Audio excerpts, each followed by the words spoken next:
অবশেষে Brazil national টিমে জায়গা পেলেন নেইমার জুনিয়র। দীর্ঘ ৩ বছর হয়ে গেল ব্রাজিল ফ্যানরা তাকে ব্রাজিল ন্যাশনাল টিমে দেখতেই পায়নি। হ্যাঁ, এটা তার ফিটনেস ইস্যু এবং খেলার যে অ্যাবিলিটি, এই অ্যাবিলিটির কারণেই হয়েছে। কারণ দীর্ঘদিন সে ইনজুরিতে পড়েছে, ACL ইনজুরি, আরও বিভিন্ন ধরনের ইনজুরি, এবং এই কারণে অনেকে ভেবে নিয়েছিল এবার হয়তো তাকে বিশ্বকাপে আর নাও দেখা যেতে পারে। কারণ একদিকে যেমন আর্জেন্টাইন ফ্যানরা ভাবতেছিল তাদের ফেভারিট প্লেয়ার এবং ফেভারিট টিম এইবার বিশ্বকাপটা ডিফেন্ড করতে পারবে কিনা, অন্যদিকে যখন ক্রিস্টিয়ানো রোনালদো ফ্যানরা ভাবতেছিল যে তাদের গোটের হাতে এইবার তারা বিশ্বকাপ ট্রফিটা দেখতে পারবে কিনা, অন্যদিকে ব্রাজিল ফ্যানরা কি চিন্তা করতেছিল, কি যে নেইমার জুনিয়র কি এইবার বিশ্বকাপ খেলতে পারবে। মানে তাদের এক্সপেকটেশন লেভেলটা আসলে কতটা নিচে নেমে গিয়েছে, তার কারণ বর্তমানে নেইমার জুনিয়রকে একেবারে ধরেই নেওয়া হয়েছিল যে সে হয়তো আর বিশ্বকাপ খেলতেই পারবে না। এবং এই জন্যই ব্রাজিলের একটা নির্দিষ্ট ফ্যান বেস ভাবতেছিল যে নেইমার জুনিয়রকে কি আসলেই ব্রাজিল ন্যাশনাল টিমে দেখা যাবে। অবশেষে তাকে দেখা যাবে এবং তাকে সলিডিটি মেইনটেইন করতেই দেখা যাবে, মানে টিমে একটা স্ট্রাকচার আনতে দেখা যাবে।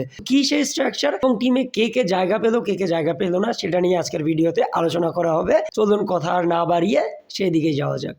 নেইমার জুনিয়রকে আমরা যারা দীর্ঘদিন ধরে ফলো করি তারা মোটামুটি সবাই জানি যে নেইমার জুনিয়র একজন লেফট উইঙ্গার বা উইঙ্গার হিসেবে খেলতে পছন্দ করে। কিন্তু এইবারে স্কোয়াড সিলেকশন অনুযায়ী আপনারা যদি খেয়াল করে থাকে তাহলে দেখবেন নেইমার জুনিয়রকে কিন্তু উইঙ্গার হিসেবে নেওয়া হয়নি, তাকে নেওয়া হয়েছে মিডফিল্ডার হিসেবে, এবং সে খেলবে অ্যাজ এ অ্যাটাকিং মিডফিল্ডার হিসেবে বা ক্যাম হিসেবে।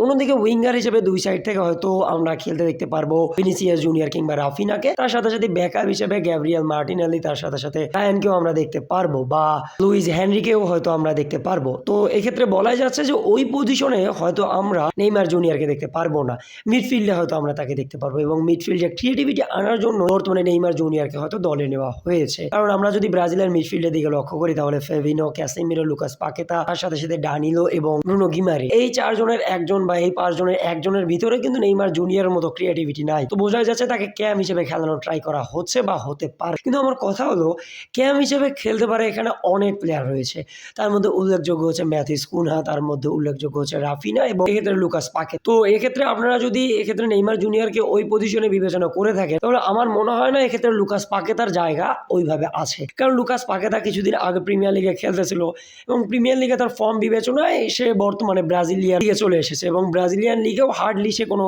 মিনিট ম্যানেজ করতে পারতেছে কারণ সে ইনজুরিতে রয়েছে, এবং ইনজুরি থেকেই সে রিসেন্টলি উঠে আসলো। বলা যায় যে এক্ষেত্রে মিডফিল্ড বর্তমানে ব্রাজিলের অনেক বেশি উইক, এবং তার সাথে সাথে তো রয়েছে ডানিলো এবং ফ্যাবিনো, এই দুইজনেরই অনেক বেশি বয়স হয়ে গিয়ে। এক্ষেত্রে আমার মনে হয় মিডফিল্ডে একটু বেশি চেঞ্জ করা উচিত ছিল। এক্ষেত্রে লুকাস পাকেতার জায়গায় আমি এক্ষেত্রে ইউজ করতে চাইতেছিলাম যদি এক্ষেত্রে ক্যাম হিসাবে আমরা নেইমার জুনিয়রকে ইউজ করি, বা ওই পজিশনে যদি আমরা ম্যাথিস কুনহাকে ইউজ করি, তো এক্ষেত্রে আমার মনে হয় জোয়াও পেদ্রো এক্ষেত্রে জায়গা করে নিতে পারতো।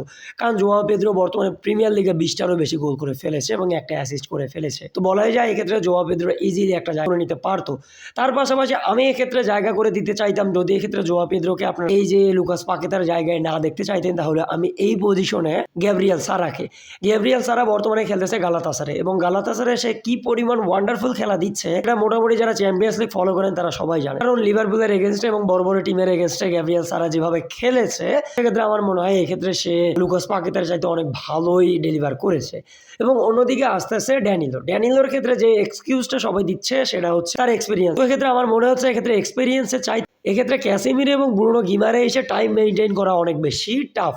কারণ যখন বড় টিমের এগেনস্টে খেলবে তখন এই দুইজনের একজনকে হয়তো রেস্ট দিতেই হবে একটা টাইম পর, এবং সেক্ষেত্রে আমার মনে হয় ওই জায়গায় যদি আমরা বেরাল্ডোকে ইউজ করতাম, মানে এক্ষেত্রে ফ্যাবিনোকে আমি এক্ষেত্রে বেঞ্চ করতে চাচ্ছি কিংবা ড্যানিলোকে এক্ষেত্রে আমি স্কোয়াড থেকে বের করে দিতে চাচ্ছি, এক্ষেত্রে বেরাল্ডোকে হয়তো ইউজ করা যেতে পারে। বেরাল্ডোকে আমরা দেখেছি পিএসজির হয়ে অনেক ক্ষেত্রে ডিফেন্সিভ মিডফিল্ডার হিসেবে খেলতে, এই পজিশনে হয়তো তাকে আমরা ইউজ করলেও করতে পারতাম। এর পরবর্তীতে আসতেছে এক্ষেত্রে আমাদের গ্যাব্রিয়েল মার্টিনেলিকে হয়তো সুপার সাব হিসেবে ইউজ করতে চাচ্ছে আমাদের কার্লো আনচেলত্তি। কিন্তু এই পজিশনে আমি গ্যাব্রিয়েল মার্টিনেলির জায়গায় অ্যান্টনিকে প্রেফার করব, কারণ আমরা জানি রাফিনাও কিন্তু লেফট উইঙ্গার হিসেবে খেলতে পারে। তো এক্ষেত্রে অ্যান্টনি বর্তমানে অনেকগুলো গোল করতেছে, মিনিমাম 10-15টা গোল তো সে করেই ফেলেছে। অন্যদিকে গ্যাব্রিয়েল মার্টিনেলি মাত্র একটা গোল করেছে। তো এক্ষেত্রে আমার মনে হয় গ্যাব্রিয়েল মার্টিনেলির জায়গা যদি আমরা আমরা অ্যান্টনিকে জায়গা করে দিতে পারতাম তাহলে আমার মনে হয় খুব ভালো হতো, স্কোয়াডে ব্যালেন্স আছে। তার পাশাপাশি রয়েছে আমাদের এনরিক এবং আমাদের ইগোর থিয়াগো এবং এনরিক দুইজনই স্ট্রাইকার। এই জন্য অনেকে বলতেছে যে এক্ষেত্রে হয়তো জোয়াও পেদ্রোকে এই পজিশনের জন্য বাদ দেওয়া হয়েছে, কারণ ওই পজিশনে দুইজন রয়েছে।